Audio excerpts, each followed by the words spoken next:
Mr. Minnick here with a walkthrough of the player project simple demo as it looks in 2017-18.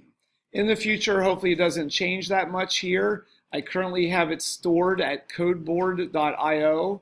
Who knows if I'll keep using that online environment, but right now let's do a walkthrough so that you see how it works. If you're trying to access this and can't find the link, there's the URL address in case it still exists 10 years into the future when you might be viewing it. Okay, well, I did a shrink down, whatever I call that, shrink down there. I zipped up all the classes that are in this project. And we have a main class, which according to CodeBoard's rules, the client class in a project has to be named main with capital M. Now, I would have named it something like player simple demo, but it's named main. And I have two other classes, player and world. Now, normally we put separate classes in separate files, all in the same project folder, which of course is in your workspace, which is typically on a home computer. But sometimes we do things online, like in certain situations you might get to in the future. But right now, we have all of it conveniently packaged in this one file. Well, let's take a peek and look at the player class. That is not what executes when I click the compile and run buttons up here. You can't execute this player class because it doesn't have a public static void main string args. In other words, it doesn't have a main method. That's lowercase m in main, which is a requirement of all Java applications. Even if it's a game like Call of Duty that's written in Java, which it's not, it'd be too slow if it were written in Java in the real world. It's probably C or C++. But you need a main method to be the launch point for any true application in Java. So let's look at the player class to see that this is just a reusable class that other people could buy, license, or get from you in an open source kind of way. Let's look at inside the player class. Oh, it has 3 instance variables. I could have added more. I could have had less. And it has how many methods? Well, I'm going to shrink them down so that we can count them. Oh, it has 2 constructors, which some professors call those methods, some do not. I'll call them methods here today. And then it has 3 accessor methods. And I scroll down, it has 3 modifier methods. And it has what I call interesting methods. It has 2 of them, although later today I might add a 3rd one called the toString method. So it's got like a little bit of everything. The kind of thing that in the middle of the school year here in this 10th grade honors AP Java, you should know this kind of thing inside and out because it's highly reusable. Okay, let's look closer at the instance variables, which are also known in some circles as properties. And the instance variables here all start with the prefix my, because that's good style in my coding standards, but not technically a law. They're all private because according to the AP exam, the people like you to make all instance variables private. And also it's just good software engineering best practice. I'll explain later in the school year. And we have comments that explain the purpose of each one, because if you're from another country where they don't use X as their horizontal like graphing system, maybe they use W in some other country, who knows? So at least we have a nice little comment for people that you work with in other offices or countries. We have a default constructor. It's not the job of this demo video to explain how that works. I have lecture notes and probably other videos available, but we have one and only default constructor, and we have one other constructor that only takes 3 parameters. And notice they work from right to left. Direction gets plugged into my direction, not the other way around. And we have 3 accessor methods, each matching up with one of the variables. And man, I used good style. I put the accessor methods in the same order, direction, X, and speed, as I have the instance variables declared. Not a true requirement, but I'm just very, very fussy when I make a video and a demo video. We have 3 setter methods, also known as modifiers, but some people call them setters. Some professors call them setters. I don't know if it's ORS or ERS. Somebody can look it up later. And accessors are sometimes called getters. And I think it's an O. I forget. You can look it up later. And that's that. Some people also call modifier methods mutators. Just using all the buzzwords, which are also my lecture notes that some people don't read, but they should. And last of all, we have these interesting methods, and just make a mental note, turn and move. Okay, so we have a player class, and let me do a brief introduction of the world class. The world class has a default constructor, but it doesn't have any other constructors. Well, that's not a law. We'll explain the pros and cons of having other constructors later in the school year. It does have interesting methods, but it has no getters or setters. In other words, no accessors or modifiers. There are reasons for that. I don't want to unveil them right now, but it's a good world class. And the most important thing is that you understand that the world class has an array list instance variable. So instance variables, which should be commented here. I'm going to copy and paste the comment from there and paste it in down here for good style in the world class. Instance variables are what is called the data of a class. And the data of the world is the players. In other words, like human beings live on planet Earth, player objects in this program live in the world object. Now, there's no set of molecules that I can actually tangibly touch. This is all virtual, the way any good game is, or a phone app. So you got to imagine this, and perhaps with your paper, which I right now don't have a piece of paper that I can easily draw on here, but you would draw a long, skinny rectangle and name it players, and the positions in the rectangle would be numbered 0, 1, 2, 3, 4, etc. Because that's what an array list is. It's similar to what's also known as an array that we also later study in this course. And it's similar to what in Python you may have studied that's called a list. Get it? Array list in Java is similar to a plain list in Python.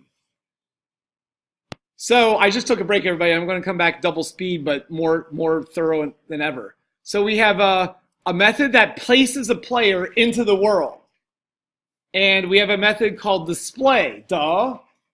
It doesn't actually build a clay model of the world. It just displays it on the screen. So just trust that it works. If you want to know the details, then look in there and see how I'm using a for loop. Actually, not just a for loop, a for each loop, also known as an enhanced for loop. That, by the way, is all over the AP exam. And if you don't know how to use these kinds of for loops, you'll get the highest grade you'll get is a 4.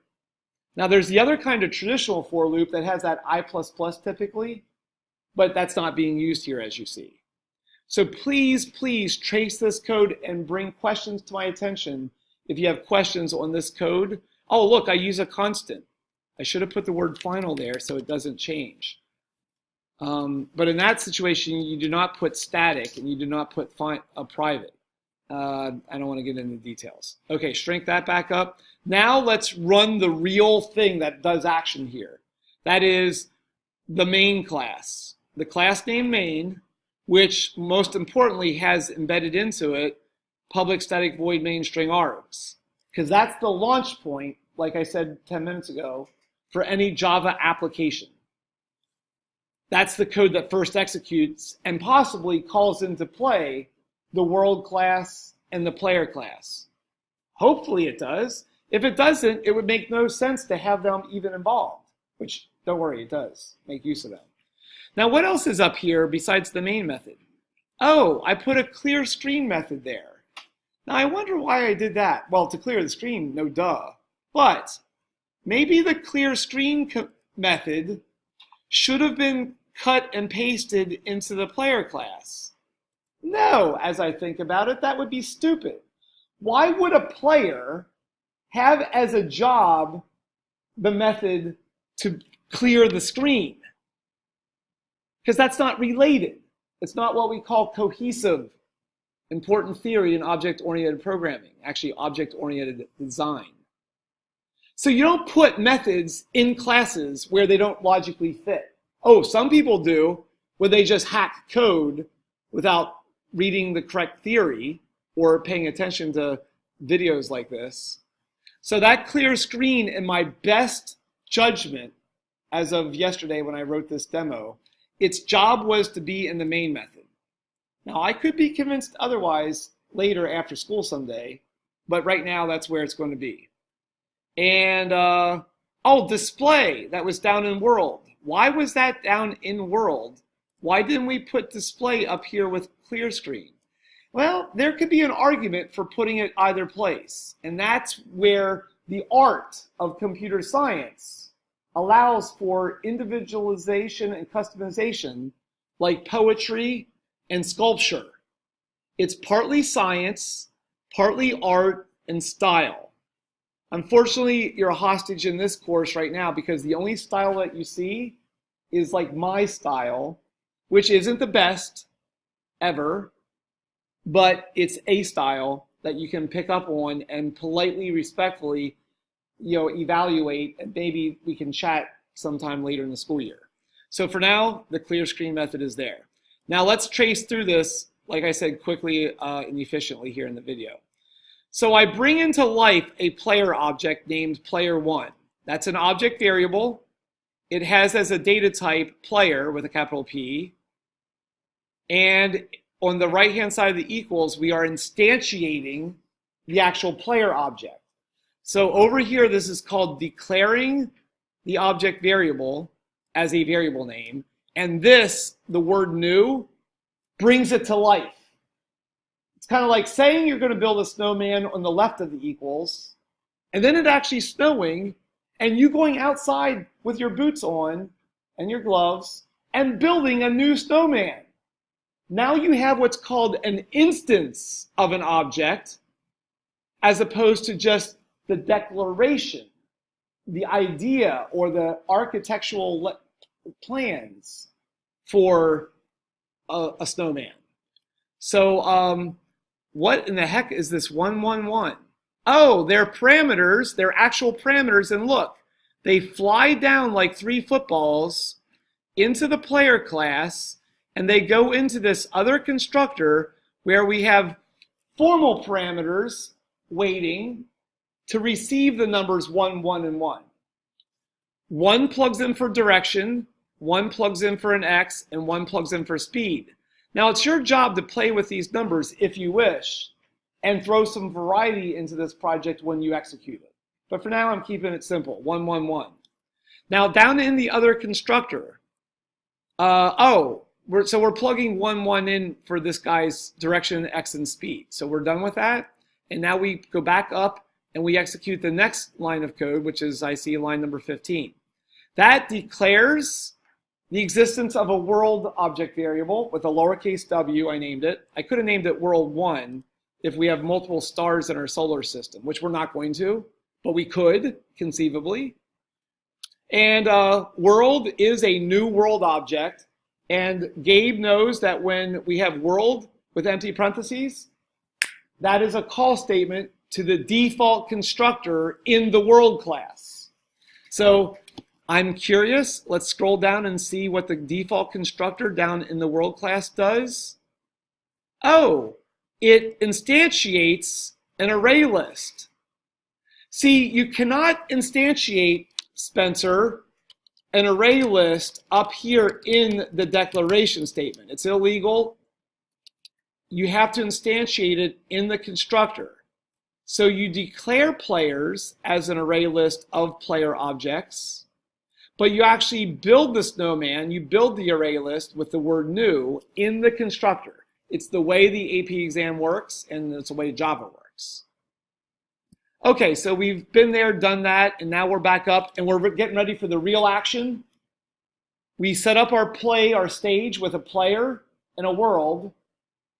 Please do not, Riley, who's not here to defend himself, create 10 players before you even make one of them do something interesting, because you might not be able to pull it off. Let's just keep it simple, like in this simple demo where we were with one player, a one-player game. Not really a game, but it's something.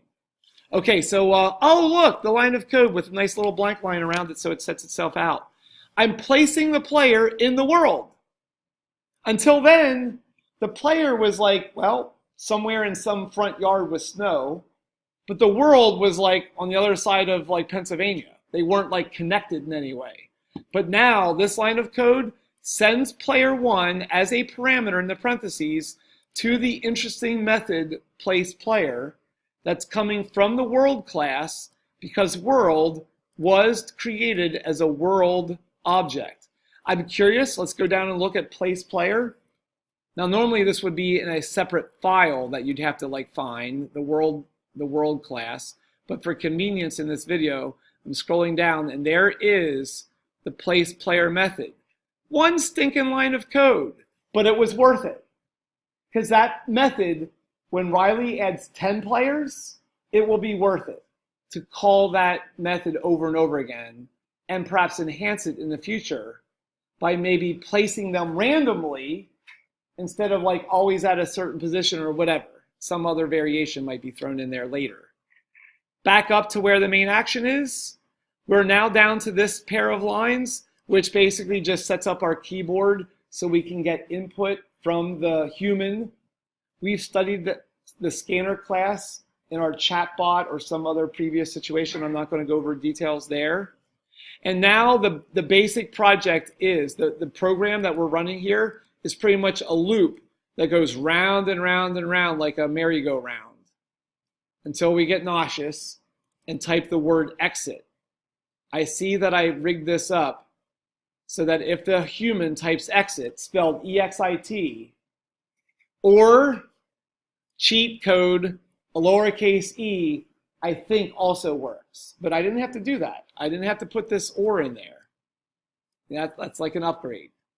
Okay, so when it goes around this while loop, and Mr. Link here knows that an exclamation mark means not. So logically, we know that this loop goes around while the human does not type a command that equals either the lowercase letters EXIT or just the single letter E. So we're in an infinite loop until the human does that. Or we click like a stop button somewhere. Okay, so what happens in the loop? Well, I clear the screen from what might have been there before, duh. Then I display the world, but remember, we've already placed a player there. So the player, as it stands now, is at the X location 1. And so you can imagine this, even though I haven't executed the program yet. Good developers can see dead people. That was an old movie, which I won't bore you with, but it was a pretty good movie. Anyway, good developers can see things that the graphic artists haven't built yet.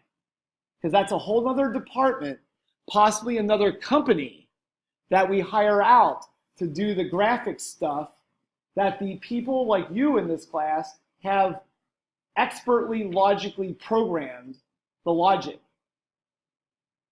Now, if you're more of a graphic artist, well, there are other classes or even colleges you can go to that specialize in that. So real fast before I do take one question here. Then after clearing the screen and initially displaying the world, we get the user's human input, and then we check with an if-else-if, I see, whether they typed turn or move. If they typed turn, our one and only player object does a turn. If they type move, he does a move. You ask, what happens when he turns? Well, go down and find the turn method, which is an interesting method in the player class, to see how it's currently implemented. Don't ask me, any other questions until you've traced the code and tried to figure it out yourself. Sometimes we can't just run code to see what happens. I was listening to a podcast 2 days ago, and the guy didn't say he worked at Google or somewhere, but there's some code base, some program. I think he was hinting that it was Google Chrome, the browser. And it was 20 gigabytes worth of source code. It takes, I think he said, 20 hours to compile and build it. So it's the kind of thing that has like dozens of people working on it. You know, Chrome, when they do updates for security or whatever, it's a lot of people working on the same program or suite of software that works together. You can't just click compile and run in the real world to satisfy your curiosity. You got to be able to trace code and figure it out, like on the AP exam where they don't let you use a computer. So real fast, before I do take the one question that's waiting for me, I clicked run, and right now I'm going to see what it does because I am going to cheat. And down here, when I click compile and do a fresh run because it timed out on me, I think. Right now it's running. There's player one. He's in the world, which is a one-dimensional grid. And I type in here the way code board works. I type in move. I hit the enter key, and he now moved one spot to the right because his direction is currently pointed east. If you follow the logic of the player class, a 1 means east and a -1 means west. So if I type move over and over again by clicking the button send here, you see him move, but I can now clear that out and type turn and send that to the code board. And after I've turned, and now I'm pointing with the direction of -1, I can do a move, and I'm going to do a bunch of moves, and look, there's a bug. The move sends him backwards. Glitch. I'm very embarrassed, but I'm going to come down here, calm under pressure like Tom Brady in the pocket with a 4-man blitz. I'm going to come down here real quickly to the turn method and make sure that turn does multiply -1. That works. Hold on. I know some people have figured this out. Darn it. Instead of that 1, which always adds 1 and sends them in the right direction, that should be my direction times 1 plus equals that my x. I'm going to do a stop, a recompile, and see if I did that without any help from students, because we still have time to take questions in this 22-minute video. But real fast, I'm going to do a re-execution of the program. And let's see if he turns and does go forward instead of backwards now. So move still works, but now if I do a turn and he points left, or in other words, west, and now if I do a move, come on, please work. Yes, he's working. He's going that direction on the number line. So I fixed the logic flaw by understanding how 1 and -1 are being used mathematically in the code. Because all good games are really just a combination of math, physics engines, and a lot of hard work and late night hours from people using good software engineering best practices. Okay, Mr. Minnick here. I was off camera for a minute or two, and somebody had asked a great question. Why is there a speed property in the player class? Well, it wasn't really being used. My aim was to use it in some way where instead of always moving 1, the player moves like a different amount. And I didn't quite get it working right. So that's on my to-do list. Anytime you see TODO, it's on my to-do list. Good luck with that, and have a great day.